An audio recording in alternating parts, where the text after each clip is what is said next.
जय हिंद दोस्तों, स्वागत है आप सभी का एक बार फिर से आपके अपने एस क्लासेस पर।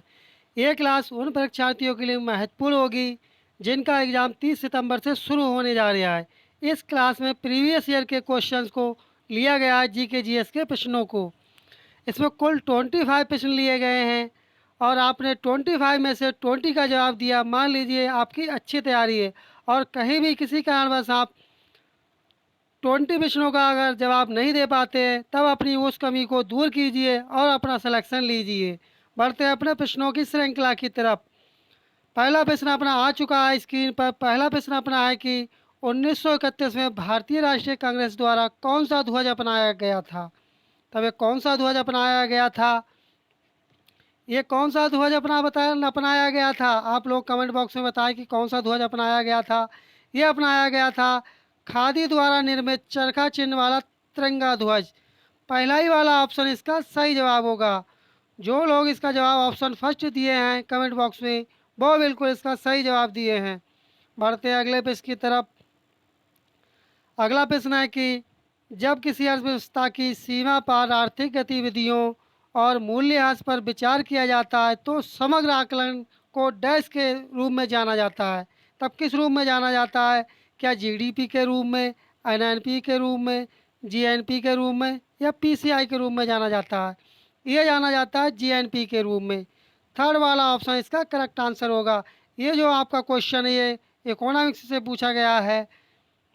बढ़ते हैं अपने नेक्स्ट क्वेश्चन की तरफ।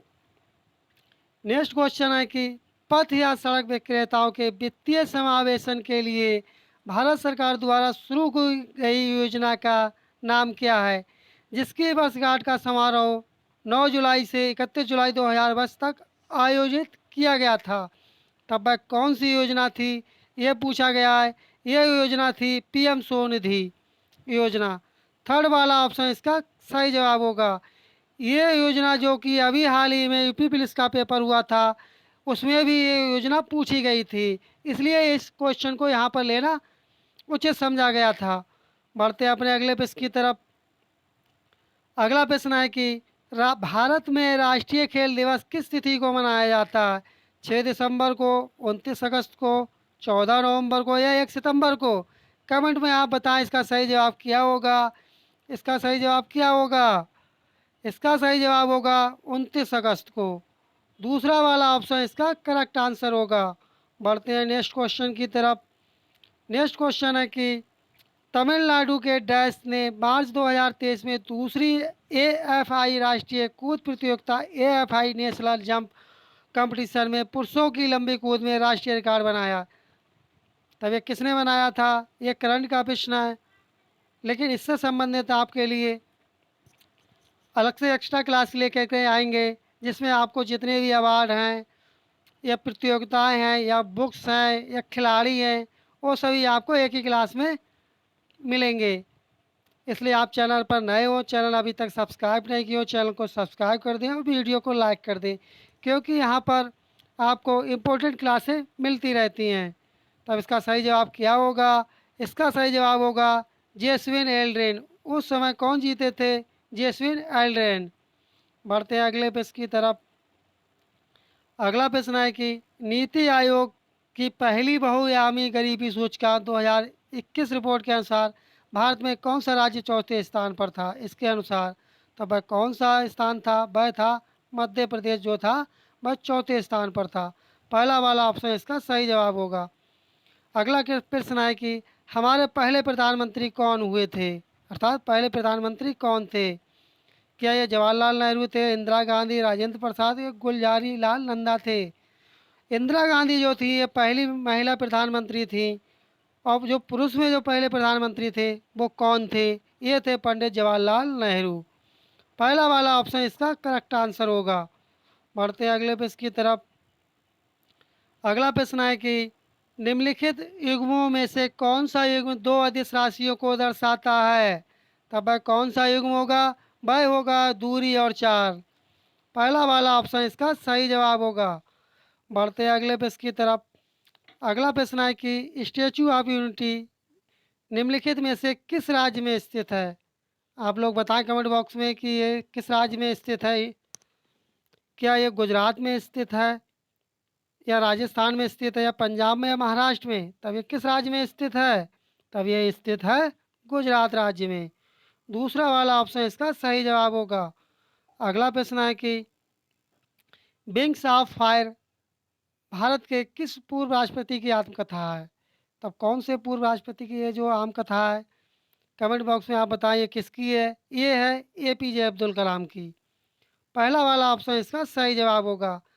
आपको प्रीवियस ईयर के क्वेश्चन देखने से ये पता चल जाता है कि किस तरह के प्रश्न पूछे जाते हैं क्वेश्चन पेपर में। इसलिए आपको प्रीवियस ईयर के क्वेश्चन देखना बहुत ही इम्पोर्टेंट होता है। इसलिए आप क्लास को पूरा देखें, कहीं से भी स्किप ना करें। बढ़ते हैं अपने अगले प्रश्न की तरफ। अगला प्रश्न है कि भारतीय संविधान की कौन सी अनुसूची संघ और राज्यों के बीच शक्तियों के विभाजन से संबंधित है? तो भाई कौन सी अनुसूची है? आप लोग कमेंट में बताएं भाई कौन सी अनुसूची है।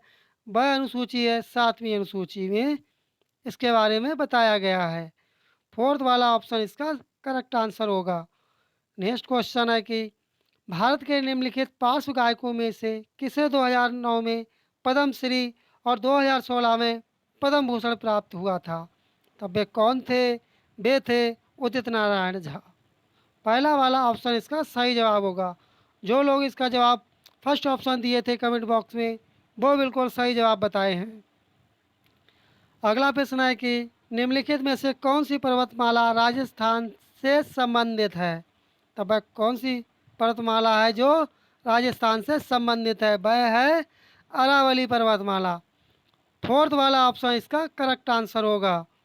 नेक्स्ट क्वेश्चन है कि निम्नलिखित में से रेवोल्यूशन 2020 पुस्तक के लेखक कौन थे या कौन हैं? तब ये लेखक कौन है? ये लेखक है चेतन भगत। पहला वाला ऑप्शन इसका सही जवाब होगा। अगला प्रश्न है कि निम्नलिखित में से क्या प्रोजेआय को दर्शाता है? तब वह क्या दर्शाता है? वह दर्शाता है करों और क्या दर्शाता है? करों और अन्य कटौतियों के बाद व्यक्तियों और परिवारों द्वारा अर्जित आय। फोर्थ वाला ऑप्शन इसका करेक्ट आंसर होगा। बढ़ते हैं अगले प्रश्न की तरफ। यदि आपने अभी तक चैनल को सब्सक्राइब नहीं किया चैनल को सब्सक्राइब कर दें और वीडियो को लाइक नहीं किया वीडियो को लाइक कर दें और नोटिफिकेशन बेल आइकन दबाना आप लोग ना भूलें जिससे आपको समय समय पर नोटिफिकेशन मिल सके। फीफा U17 महिला विश्व कप 2022 में कितने देशों ने भाग लिया था? एक करंट का प्रश्न है इसलिए इसे छोड़ रहे हैं। बढ़ते हैं अगले प्रश्न की तरफ। अगला प्रश्न है कि निम्नलिखित में से किस राज्य में शीत ऋतु के दौरान वर्षा होती है? कहाँ होती है? महाराष्ट्र में, तमिलनाडु में, झारखंड में, राजस्थान में। ये पूछा गया कि ठंड के दिनों में कहाँ पर बारिश होती है। तब ये कहाँ होती है? ये होती है तमिलनाडु राज्य में। दूसरा वाला ऑप्शन इसका सही जवाब होगा। अगला प्रश्न है कि निम्नलिखित में से कौन सा विटामिन पोषक तत्व नवजात शिशु के मस्तिष्क और रीढ़ की हड्डी के प्रमुख जन्म दोषों को रोकता है? तब वह कौन सा रोकता है? विटामिन ई रोकता है, विटामिन ए, फोलिक अम्ल या विटामिन सी रोकता है? तब वह कौन रोकता है? वह रोकता है फोलिक एसिड। थर्ड वाला ऑप्शन इसका सही जवाब होगा। बढ़ते हैं अगले प्रश्न की तरफ। अगला प्रश्न है कि प्रसिद्ध डैश लोक नृत्य कलाकार डोमार सिंह कुंवर जिन्होंने 5 दशकों से अधिक समय तक नृत्य की परंपरा को संरक्षित करने के लिए अपना जीवन समर्पित किया है को पद्मश्री से सम्मानित किया गया है। तब वे कौन थे? ये करंट का प्रश्न है आप साइंस से छोड़ सकते हैं। उस समय ये नाचा थे।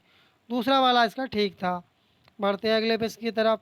अगला प्रश्न है कि किस संगीत निर्देशक ने वर्ष 2009 में ऑस्कर पुरस्कार जीता था? तब 2009 में ऑस्कर पुरस्कार किसने जीता था? ये जीता था AR रहमान ने। थर्ड वाला ऑप्शन इसका सही जवाब होगा। बढ़ते हैं अगले प्रश्न की तरफ। अगला प्रश्न है कि राष्ट्रीय बहुआयामी गरीबी सूचकांक 2021 के अनुसार किस राज्य की जनसंख्या का बहुआयामी गरीब प्रतिशत सबसे कम है? यह करंट का प्रश्न है इसलिए इस प्रश्न को छोड़ रहे हैं। बढ़ते हैं अगले प्रश्न की तरफ। अगला प्रश्न है कि कौन सा त्यौहार छत्तीसगढ़ और उड़ीसा की मिश्रित समृद्ध संस्कृति को सामने लाता है? बताइए भाई कौन सा त्यौहार होगा? वह त्यौहार होगा बस्तर गोचा। थर्ड वाला ऑप्शन इसका करेक्ट आंसर होगा। बढ़ते हैं अगले प्रश्न की तरफ।